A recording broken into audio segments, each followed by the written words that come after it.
Canteloup Nicolas.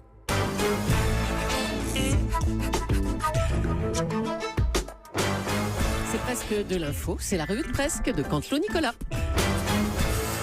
Ce soir, c'est donc le grand débat de l'entre-deux-tours. Un débat qui ne sera pas animé par Gilles Boulot et David Pujadas, mais par Nathalie Saint-Cric et Christophe Jacubizine. Mais, qui c'est ces deux-là? Hein? Pourquoi qu'on prend pas des vrais journalistes, hein, pour faire des vraies interviews? Bonjour Jean-Pierre Elkabbach. Ouais, putain, bonjour, je l'ai, Thomas, pardon. Je dois tout le monde aussi. Alors, j'ai quand même 400 interviews de président à mon actif. C'est autre chose que l'autre, là, les deux journalistes, là, Nathalie, passe-moi le cric, et l'autre, là, Christophe, il y a le jacuzzi qui fuit. Hein? Moi, les candidats, je te les aurais cuisinés façon plancha, façon Top Chef. Hein? Il n'y a pas meilleur que Jean-Pierre. Vous le savez autour de moi, dites-le. Il n'y a pas meilleur que Jean-Pierre pour faire des débats d'entre-deux tours. Oui, on vous croit, Jean-Pierre. Tiens, il y a Laurent Delahousse qui arrive là. Bonjour, c'est Laurent Delamèche, le Brad Pitt de la news, l'intervieweur glamour, sensuel, pour une interview politique feutrée, veloutée. Je vous propose un débat vitalité, un débat vitaminé, ou un débat aux huiles essentielles du journalisme animé par un véritable professionnel. Ah, c'est tentant. Mais ferme-la, l'horloge parlante. Hein, quoi, on n'a pas besoin d'un coiffeur visagiste, on a besoin d'un vrai journaliste, un intervieweur. Et pourquoi pas un débat qui porterait sur les petits villages de nos campagnes, notamment sur Montarin, sur Téloche, où nous avons... Et oui, Julie, il y avait longtemps. Aujourd'hui, pour ce grand débat de l'entre-deux-tours, moi aussi, je peux mettre mes compétences de journaliste d'investigation à disposition. Thomas Joubert, rends-moi la place. Bon, écoutez, excusez-moi, vous tous là, mais c'est un petit peu le bazar là, ce qu'on entend. Elle a raison, l'horloge. Bouclez-la tous. Il n'y en a qu'un seul, un vrai journaliste. Putain, faut que j'appelle Bolloré. Julie, Thomas, vous me faites une lettre de recommandation, je compte sur vous. J'ai toujours été fidèle, vous savez que je peux assurer comme une bête. Je suis chaud, une baraque à frites, le Jean-Pierre. Je suis intenable. On va vous écouter pour les titres, si vous le voulez bien, Jean-Pierre Elkabbach. Allez. Ouais, grand débat. Allez, vous me laissez les titres déjà? J'ai les titres, oui. super, j'ai gagné les titres. Grand débat. À 12h du grand débat, j'ai une pensée pour deux personnes. Bah oui, Marine Le Pen et Emmanuel Macron. Mais non, tu comprends rien, l'horloge parlante. Non, pour David Pujadas et Gilles Boulot. Ah oui, bon. Qui se feront comme deux couillons sur leur canapé. Canapé Château d'Axe, là, à mater le débat. Hein, ils sont pas élus, Marine et Emmanuel. Hein, ils mettent déjà Boulot et Pujadas au chômage. Bravo, un chapeau. Fin de campagne. La campagne s'achève. C'est franchement pas trop tôt. Hein, on est en droit de se demander dans quel état il va arriver le ou la vainqueuse, la vaincrice. Hein, ils doivent être crevés, rincés avec le rythme qu'ils ont eu. Hollande, vous vous souvenez, a fini la campagne de 2012 tellement crevé que derrière, il a pris 5 ans de vacances. Et pas, t'as vu comme je fais des punchlines? Oh là là, c'est violent, oui. Événement du jour. Ce soir, c'est le débat entre Emmanuel Macron et Marine Le Pen. Il était temps, car la dernière fois qu'une blonde a affronté un petit jeune sur TF1, c'était, souvenez-vous, Valérie Damido face à Kev Adams dans le décor penché de Vendredi tout est permis d'Arthur. Et allez, fracassez! Mauvais calcul. Sur les réseaux sociaux, Mathieu Kassovitz s'engage contre le Front National. Pourtant, les deux doivent leur succès à la haine. Ah oui. J'ai tout déchiré. J'ai rien perdu de mon punch flow. À toi, Juju. Merci Jean-Pierre Elkabbach, à bientôt. Le grand débat va donc démarrer dans 12 heures maintenant. François Hollande, bonjour. Oui, bonjour. Avez-vous donné un conseil à Emmanuel Macron pour ce débat? Alors c'est bon.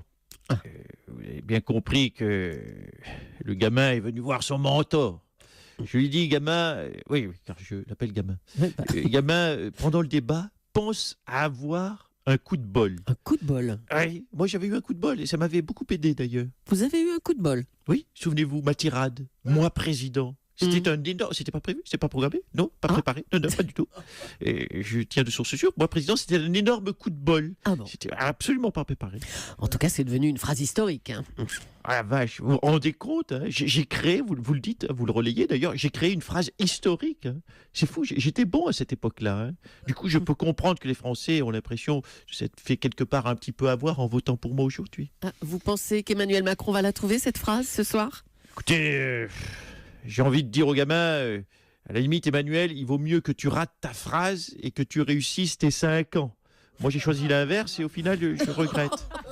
Et les Français, je crois, regrettent aussi peut-être un peu. Vous avez un dernier message pour Emmanuel Macron? Le dernier message, j'ai envie de lui dire, gamin, je te laisse la France en excellent état. Enfin, j'ai été élu, hein, j'ai pas fait. Enfin, je te laisse la France en excellent état. Oui, je te laisse la France en bon état. Enfin, disons, je te laisse la France.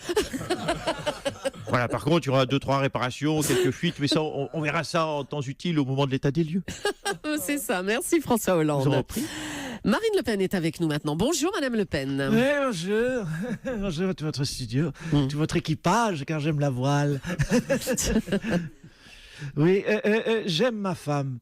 Hein Je voulais dire... Oh, pardon, merde, j'ai encore lu un discours de Fillon. Pardon. Ah, génial. Bravo. Vous savez déjà sous quel angle vous allez attaquer Monsieur Macron? Écoutez, je vais expliquer que si M. Macron gagne, il en sera fini de la France. Tous les Français seront dissolus dans le bain acide de l'Europe. Ce sera, voyez-vous, l'islamisation massive de la France. Toutes les femmes porteront le voile, la délinquance explosera, des vagues de migrants, il faut le dire aux Français, juchés sur des chameaux, des ferlerons d'Allemagne, sur nos autoroutes au mépris de la sécurité routière. Alors, arrêtez, je le dis, arrêtez d'agiter les peurs, Monsieur Macron. Oula, même moi, à un moment, j'ai cru ce que je disais, j'ai eu les chocottes. Alors, l'autre jour à Villepinte, vous avez appelé Emmanuel Macron à révéler le nom de son Premier ministre. Eh oui, nanananananer, moi j'ai mon Premier ministre et pas lui, car les Français, je le dis, ont le droit, Madame Leclerc, de savoir à quelle sauce ils vont être mangés. Moi, j'ai dit le nom de mon Premier ministre. Bon, il est tout pourri, certes, mais je l'ai dit. Merci Marine Le Pen. À vous Emmanuel Macron, bonjour. Bonjour à toutes et à tous. Bonjour Madame Julie. J'aimerais saluer très respectueusement Madame Machine et Monsieur Machin. Ah bon, c'est qui ça? Bien, les deux journalistes dont vous avez évoqué le nom qui vont nous interviewer ce soir. Nathalie Saint-Cric et Christophe Jacubizine. Oui, écoutez, je ne retiendrai jamais. On va rester sur Machin et Machine. Ils sont contents. Marine Le Pen va certainement vous attaquer ce soir sur le bilan de François Hollande. Elle va vous dire que vous êtes un Hollande bis. Qu'est-ce que vous allez répondre? Madame Julie, je sais ce que c'est qu'une politique qui se crache. Je suis au courant, j'étais dans l'avion Hollande. Et curieusement, comme toute personne qui s'est crachée, une fois m'a suffi. Je vous le dis, à ce soir, au revoir à toutes et à tous. Ah bah c'était bref, à ce soir, Monsieur Macron. François Fillon a reçu 3 millions d'euros de dons pendant sa campagne et selon le magazine Marianne, il refuse de les reverser à son parti et voudrait les garder pour lui.